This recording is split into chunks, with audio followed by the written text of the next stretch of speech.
she grabbed my hand and she was like, "You did not have it easy. Like not at all. It may have been different, but what you've just gone through was not easy." Hey friends, welcome to Stories Told Through You, the Flower Letters podcast. We're Michael and Hannie Clark, and each week we sit down with our amazing community and special guests to share the real, heartfelt stories that connect us. Grab a cozy seat. And let's dive into the stories told through you. Well, in this episode, I think you're really going to enjoy this story in our conversation with Kim. So fascinating. I think we still just scratched the surface. After we ended the call, she kept on telling us these new things. I was like, we should still record. So there's so much. But anyway, fascinating story, inspirational, fascinating person. And lots of great advice. Yeah. So keep listening. Hope you enjoy the conversation. Welcome, Kim. It's so good to meet you. And thank you so much for joining us today.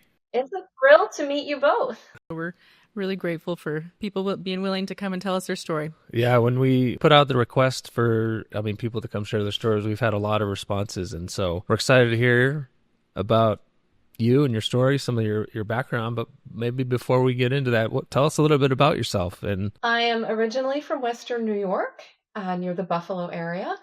And today I'm joining you from beautiful Western Mass, where the trees are just starting to turn. It's beautiful, and it's about 75 and sunny, so this weather is perfect. Nice. I am a proud Navy wife and Marine mom, and Kiki, or grandma, to 4 beautiful grandbabies. Awesome. Well, thank you for your service. I know your husband is in the Navy. There's a lot that goes into being a family member of a service member. So thank you so much for your service. And thank your husband for us. I will. So you're in Western Mass. The leaves are changing. I can kind of see it in my mind because I grew up in Belmont, it's town east, just west of Boston, about 12 miles outside of Boston. But the leaves are one of my favorite things. But it's also sort of like the mountains when you move to Utah. We're in Utah. You look at the mountains and it's like, if you really look at them, you're like, wow, that's incredible. Growing up there, people are like, don't you love the leaves? I'm like, I don't know. Sure. If you have to rake them, you might have a different perspective. Oh, and I did rake them. Yeah. I raked a lot of leaves. I was the raking guy in my family. It was, hey, who's going to rake the yard? It's going to be Mike. Mm-hmm. We had rakes with our names on them. Oh, really? Oh my goodness. It was that big of a Snow job. shovels, too. Big time. Yeah, the snow. Yeah, and we understand you're moving back to Florida. I am. I Wow. can't wait. We just bought a horse property, and we're leaving in about 6 days. Wow. So is that what brought you there? Is you wanted to go and race horses, or is there something else that's taken you to Florida? We lived there before. My husband's entire family is in Florida, and one of our sons as well. So we're super excited. We've been isolated. We've moved time and time again with the Navy and with my career. So it's really nice now to be surrounded by family again. Very cool. That's fantastic. Is your husband still active? He is. He's in his 28th year. He is retiring in the spring. Wow. So we're looking forward to it. That's Fantastic. exciting. Hence the horse property in Florida. So what is your occupation? I save animals. I Oh. work for an organization out of Utah, Best Friends Animal Society. Okay. And we are trying to create a better world through kindness to animals, where animals are no longer homeless or lose their lives because there's no space in shelters. Yeah. Well, we are big fans of animals. Yeah. This guy is... we have another one. Yeah, she'll probably she's looking over there. She's giving me the eye, like she's looking at me saying, I'm going to come on your lap in just a second. Aw. I've got a couple floating around here, an English bulldog and a cat that I actually flew to California to adopt. Wow. And a couple of horses in the barn as well that I rescued. Oh, cool. Wow, that's incredible. That's so great. What's it called again? Best Friends Animal Society, based out of Kanab. Sanctuary with about 1,600 animals, but we work across the nation, so I have the pleasure of working from home with my animals. Nice. Great. Oh, we know where that is. We were in Kanab down by Bryce Canyon. Have you been out there before? Yeah. Oh, yeah, many times. Beautiful. Yeah, down by Bryce Canyon. There's that I think where we're going to go, but that you can go and you can I think they have dogs there, mostly dogs, and Yeah, lots of with different animals you can. 1,600 animals, dogs, pigs, horses, bunnies, cats, and you can volunteer and you can even take an animal for a sleepover if you're staying in town. Hey, I think That's right. Yeah, we were gonna go take the dogs with us to the well. how cool. That's Anyway, I sweet. think we had Zuli with us though, so it would have maybe been a little bit of a challenge, but Mm. that's so great. What does that Yeah. what does that entail? So do you kind of find these animals and then help rescue them and kind of bring them to safe homes? Combination, some find us and we find others. I actually support programs across the nation. I work with states in the Great Plains and Midwest, as well as Mountain West, and a couple of other departments, and even supported Navajo Nation in really helping drive programs and share our expertise and our knowledge with shelters across the country. We share everything we have to help them be more successful, so more animals go on to forever homes. Very cool. That's awesome. That's great. Well, I think that's great. We love animals. I hate seeing animals go homeless. I always we have dachshunds. Dachshunds are close to our heart, and they tend to live a little bit longer. But I always kind of check. Well, we always look and be like, hey, should we get another one? I know. And I'm like, well, maybe there's one in a shelter somewhere, but I don't see very many dachshunds in shelters. You can find them, and there's also dachshund rescue groups out Oh, there. okay. Cool. Yeah, that are a great resource as well. I'll have to look them up. Ever decide to do it, that's a good place Maybe to that start. should be the first. So what led you into that career? Is it just like a lifelong love of animals, or it just spoke to you? Yeah, I had spent 10 years in telecom, and then I spent 20 years in property and casualty insurance. Okay. And I had always volunteered at shelters, and I met up with best friends, and I'd fly out to Utah every year and volunteer for a week. And I was sitting in my office one day after 20 years of insurance, and all my photos were my animals and from my trips to Kanab. And I thought, what am I still doing here? Right? With the rest of the work years I have left, let's, really have purpose and save animals out there. Yeah. So I made the leap. Good for you. That's awesome. How long have you been doing that? About 3 years. Awesome. There's nothing Yeah. like being able to work in something you're passionate about. It's like Yep. No, takes the not at drudgery all. out of it, right? Yeah. Once a year, I fly out and I do a spay neuter vaccination clinic on the Navajo Nation. And to be able to help the people of the nation and their pets and hold them as they're recovering from spay neuter surgery and the like, it's just, it fills my heart. Yeah. That's great. Awesome. Well, how did you hear about the flower letters? What? My husband gifted it to me. Oh, nice. He Thank is- you. Good job. Yeah, he is far more the romantic than I am. And he gifted me the Audrey letters. Oh, that's And awesome. He and I have often shared that we're kind of throwbacks, that the old values and the dress up for church, and that we're kind of in the wrong generation, but we love to look back. We even did swing dancing for a while. Oh, So awesome. it was such an amazing gift, and I can't believe your talents and how you created something that didn't exist, and that your talent continued to evolve from written to visual arts. It's so inspiring. Oh, thank you. Well, Hannie is the most creative person I know. Well, She just recently took up stained glass. And I'm like, Wow. who does that? And I'm like, Hannie does that. I like great. to learn things. It's just Yeah. I don't know, my hobbies were the writing and the art, and when it became my job, it stopped doing what my hobbies did. You know what I mean? So I just kind of had to get something else in there to Yeah. decompress. So Have you done any other stories, or is it Audrey Rose? I'm still on my first. Yeah. Okay. nice. It was a tragic year, I'll say, not even just a rough one, a tragic one. My mom was very ill. She had surgery. She made it through. She got a cancer diagnosis at the end of surgery. Oh no. 30 days later, I was diagnosed with breast cancer. Oh my God. Oh my goodness. Yeah, my mom had a succession of health crises, and we ended up losing her in April. And so this gift was like something to look forward to. Yeah. And I'll say the hardest part was I didn't tell my mom about my cancer, and I'm fine now, but not being able to share that with her because she had her own battle. I didn't want to stress her out or cause Sure. her any any pain. But the letters were something that I looked forward to. And you can tell from looking at them that they ripped them open. There was no there was no neat letter opener. It was like immediately I would check my little app to see what mail was coming in. And if I saw a letter was coming in, I was like jumping off a conference call and running out to get the mail, ripping it open. I have a little more discipline now. I'll be like, I'm going to finish the workday, do a few chores, and then I get to read my letter. So, Oh, that's That awesome. makes me, I'm sure it makes you Oh so yeah, happy. yeah.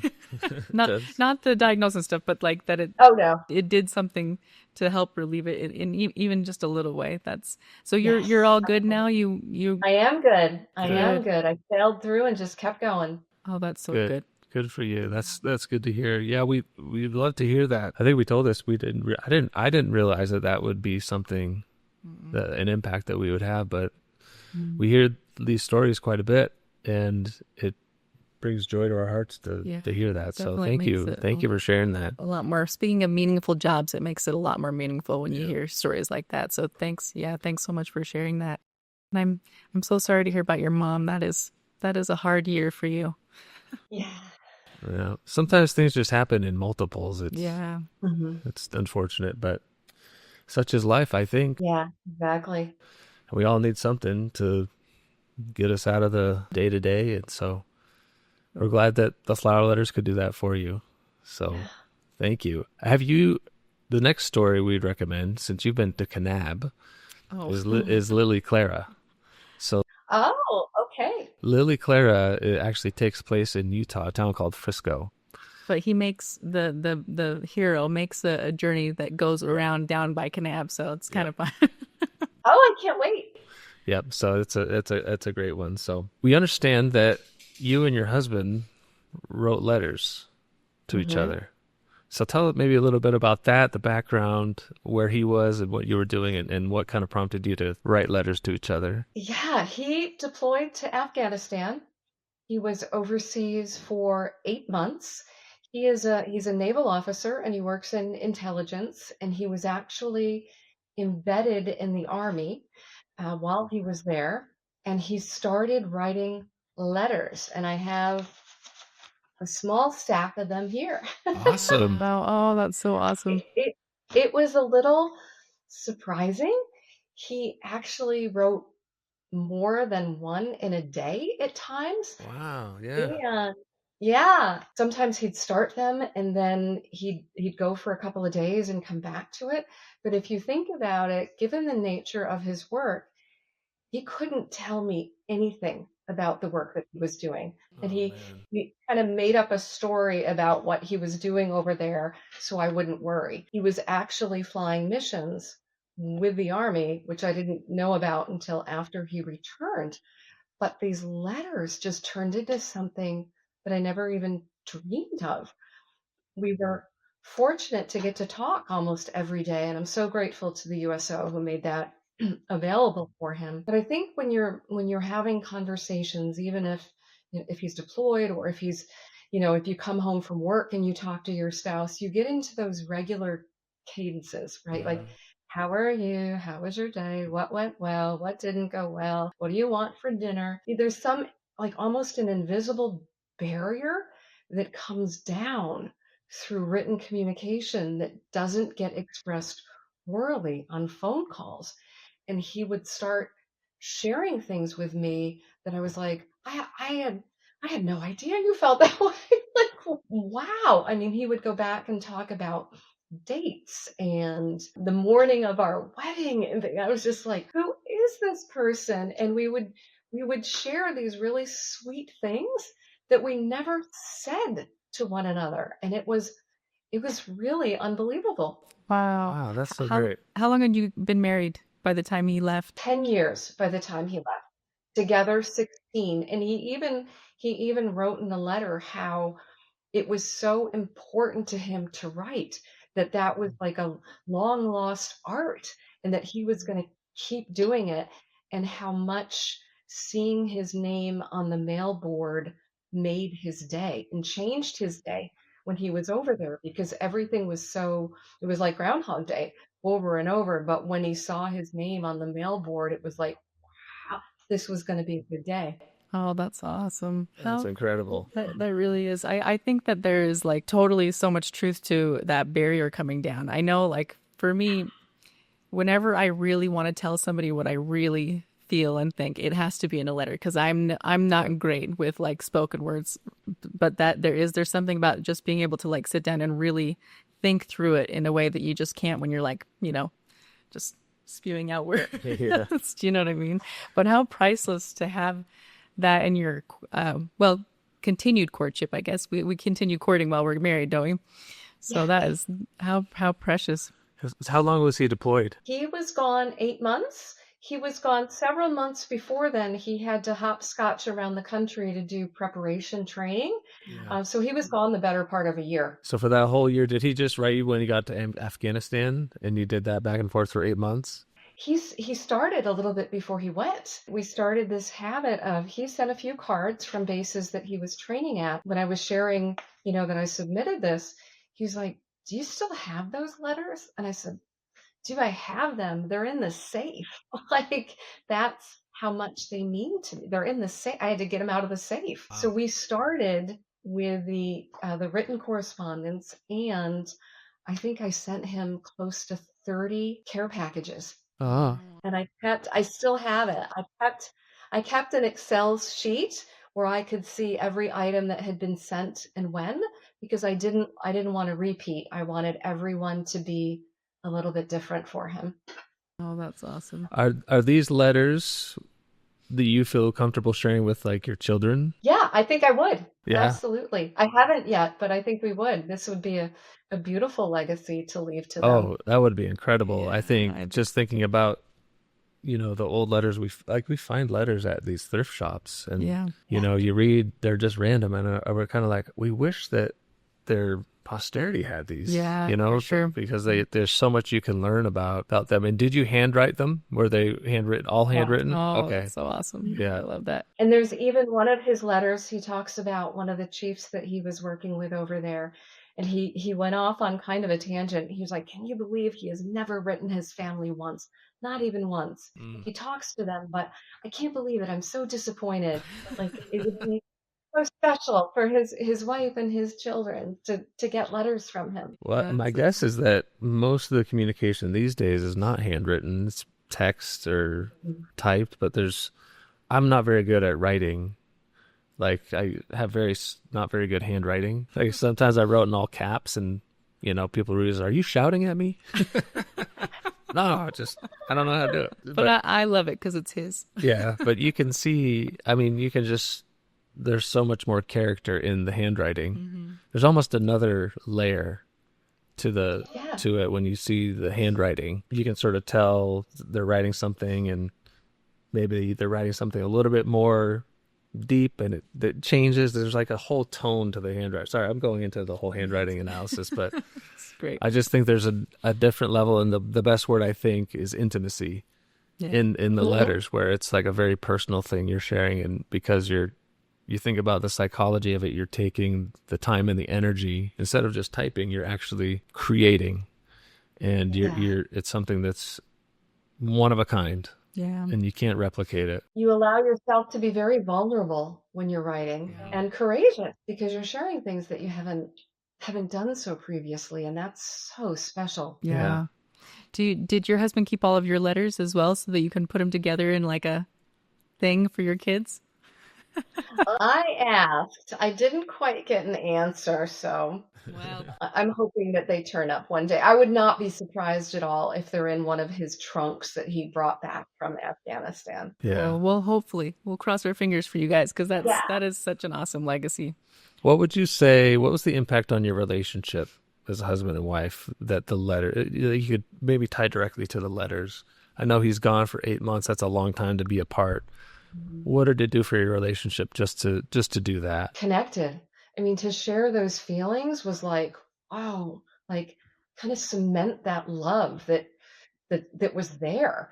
And there's anxiety when they return. Like, I remember the night going to get him at the airport, and even after the letters, it was like, oh my gosh, will he still like me? Like, you get like you get a little nervous, but all I needed to do was go back to those and take a look and go, you know what?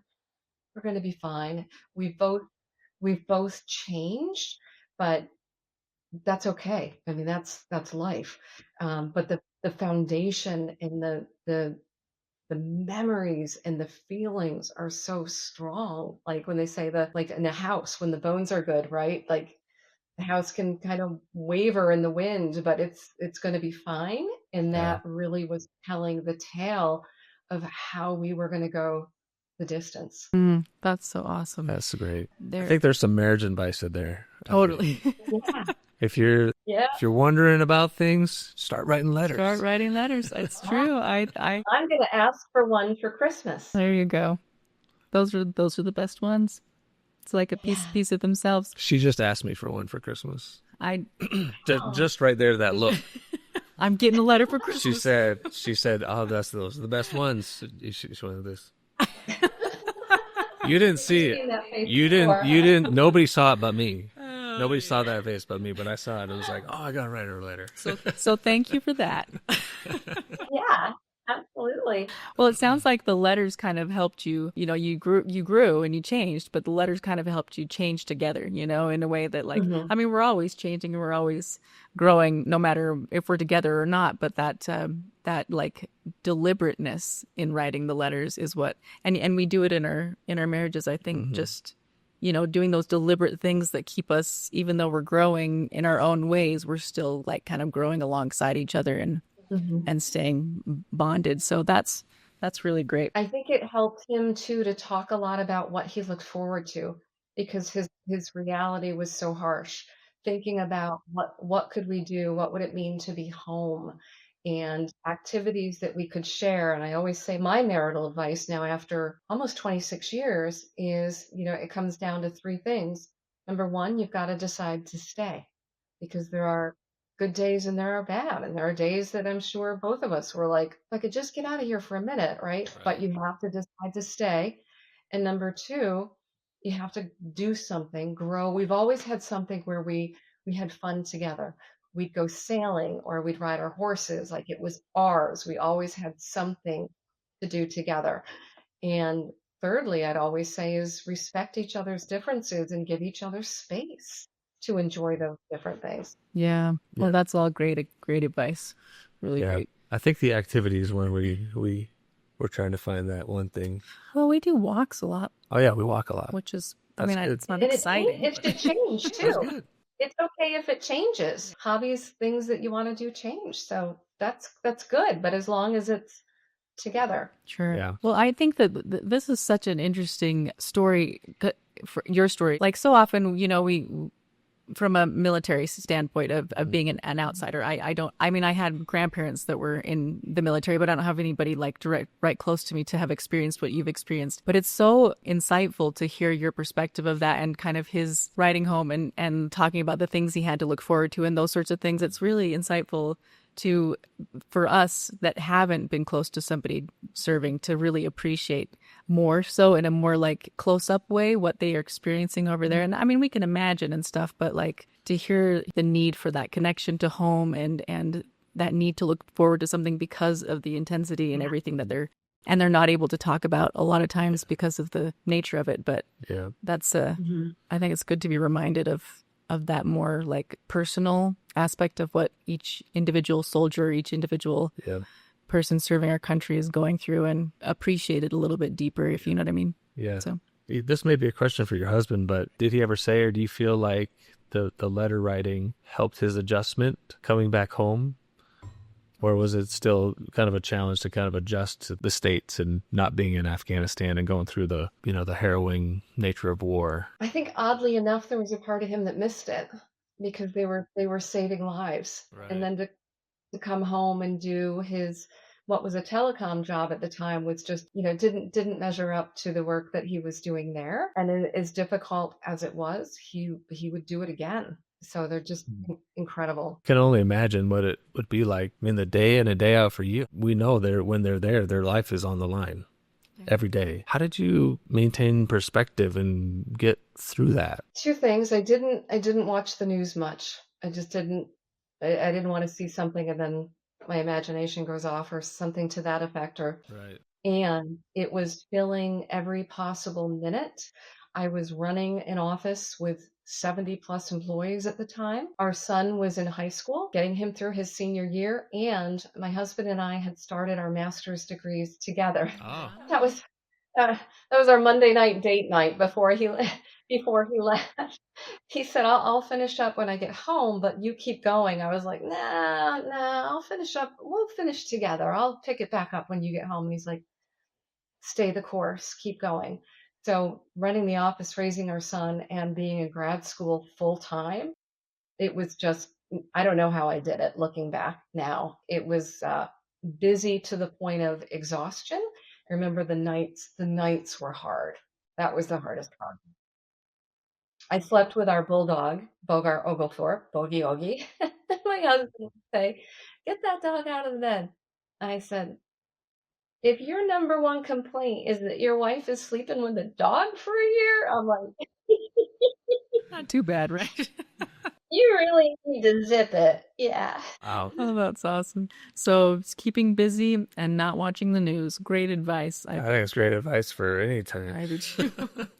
Especially now. It's like, well, I think sometimes it's better to take a little break from all that stuff and, For sure. Yep.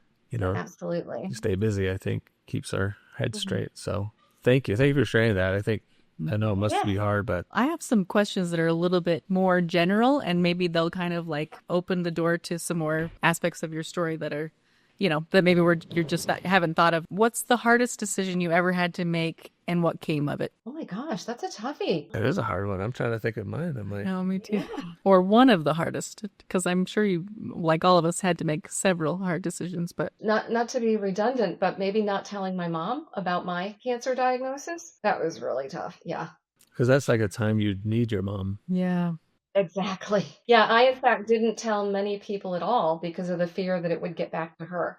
So I kept it very, very close, which is usually not in my nature. Wow.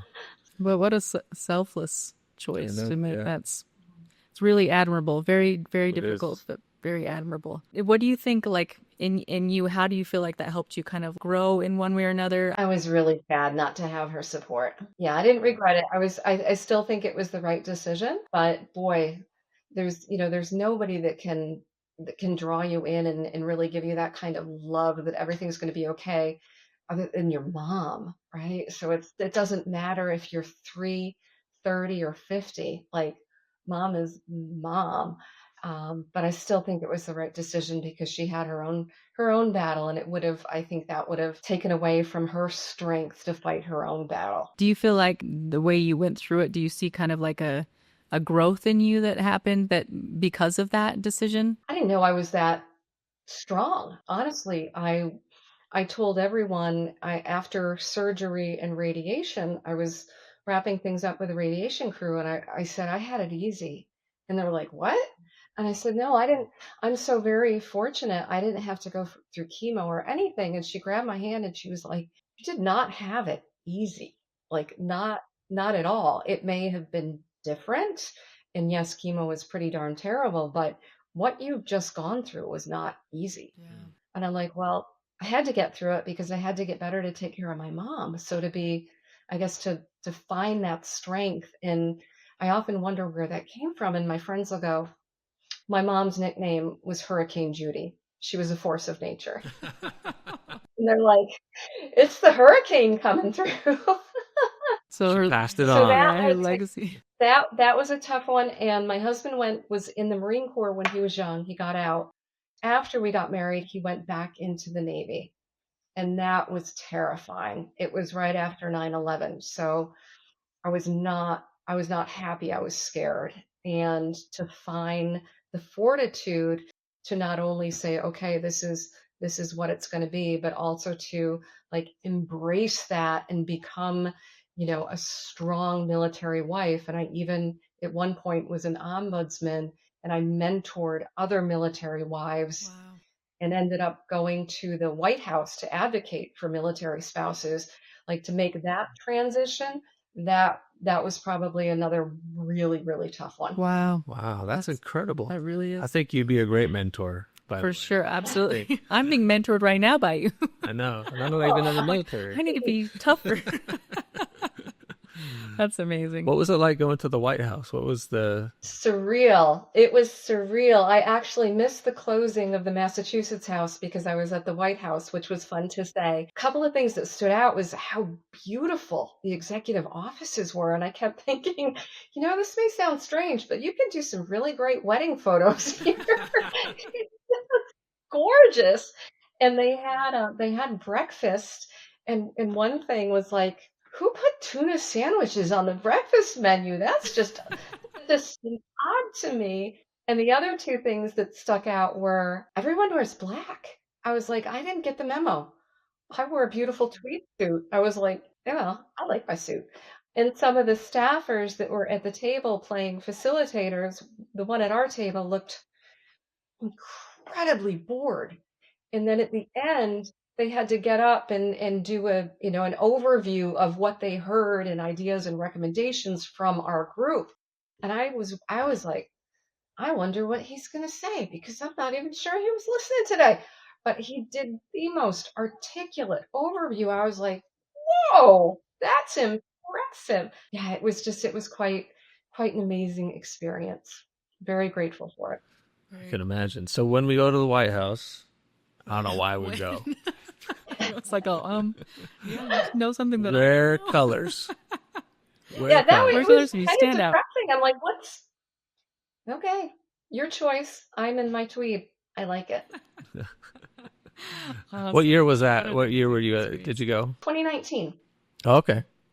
So that was Trump, right? The last. Okay. Wow. How? Yeah, and Vice President Pence's wife was actually the host of the event and advocating for military spouses. And Probably talk for hours though. I know, this is fascinating. There's so much that. call me anytime. We don't want to keep you too long, but I'm impressed with your story and your life, and I think it's super interesting. I can envision those letters you showed me being like laminated or preserved for your posterity and being handed down, because I think they'll see a lot of it. Your kids and future grandkids and great grandkids they'll see this and be like, oh wow, they'll see a whole new different perspective of who you were. That reminds me that our son recently said, I got books for Grandma and Grandpa, and it's Tell Me Your Story. And they dismissed it. They were like, nobody wants to hear about me. And he's like, no, I do want to hear about you. So now I can actually hand the letters. And So cool. Yeah, my dad did that. I think there's a company called Storyworth, I think, that does that. It's super interesting because there's things in there he'd never told me. yeah. You're like, what? I go to my dad, like, hey, what about this thing? He's like, oh, yeah. I'm like, that's a pretty big deal. My mom used to do that even in her 80s and drop these little nuggets that I'm like, who are you and where is my mother? Like, yeah, it's amazing. Well, I think all of us kind of feel like, who would want to hear our story? I mean, we all feel that way, which is one of the reasons why doing this podcast is so awesome, is we get to hear like ordinary people, whatever that means, their stories. And everyone we've done has been so fascinating. And like, you learn so much, and people come out they just become, I don't know, it's just so much more amazing to you when you hear the details of their story, like all that you just told us. You know what I mean? It's awesome. And it's a great reminder of like, don't judge a book by its cover, or don't remember that everybody's carrying, or treat everyone as though they're carrying or in crisis. You know what I mean? Because we all have our stories, and we all have our burdens and everything. And I think hearing people's stories is a great reminder of how to treat each other. Absolutely. Life is a lot of zigs and zags, right? Life is many, many things, but linear is not one of them. Yeah. That's for sure. And we're all usually climbing a really steep mountain.